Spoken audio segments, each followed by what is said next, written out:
Your boss should be your calendar. When I'm working and coaching people, which is one of my favorite things to do, is coaching people, guess what I look at first? Show me your calendar. Come on. And they're like, what? They get this big scared look. I'm supposed to have a calendar? It's on my phone. I said, bullshit. Show me your phone then. They're like, well, what do you mean? I want to see your calendar. And if you're not going to employ yourself, if you want to be coached by me, I'm going to employ you. Show me.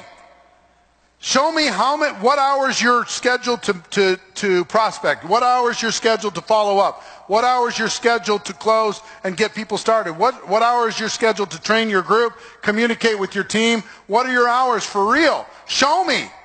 Show me where the follow-up is. Show me where the schedule is. Show me where the events are. Show me. You've got to show me your calendar. I saw a documentary on Joan Rivers. She was one of the most prolific, hard-working women in comedy. Whether you like her or not doesn't matter. But in the documentary, she was in her 80s or something and working hard. And she says, you want to see what terror looks like? And she opened up a page to a calendar that was empty. That's terror to me. And then she went to the page before. It was all filled. She said, that brings me joy. That means I'm out there, doing my thing in the world. An empty calendar should be terrorizing to you, should be so frightening to you. Most of you don't even have one.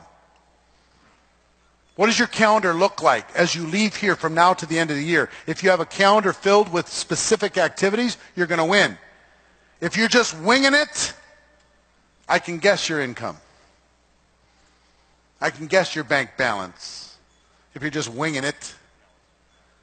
Decide to be a little bit more structured. If you want to be a network marketing professional, what would Elon Musk do if he had your distributorship? What would Steve Jobs do if he had your distributorship? What would Bill Gates do if he had your distributorship? Or Mark Cuban do if he had your distributorship?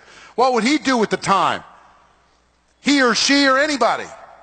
What would they do with the gift that they had and how would they value it? They'd go after it. Now, I'm not saying you have to be full-time. I'm saying in the time that you have to be efficient. Next, please.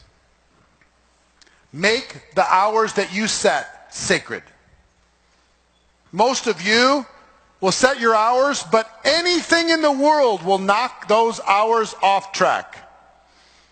You get a cold, those hours go out the window. Somebody in the family has a crisis, those hours go out the window. You'll still go to your job, but your network marketing business isn't sacred. Until it's sacred, there's only so far you're going to go. You've got to treat these hours sacred. You've got to treat this commitment on a sacred level and go after it. Even though network marketing is forgiving, don't ask for the forgiveness every day.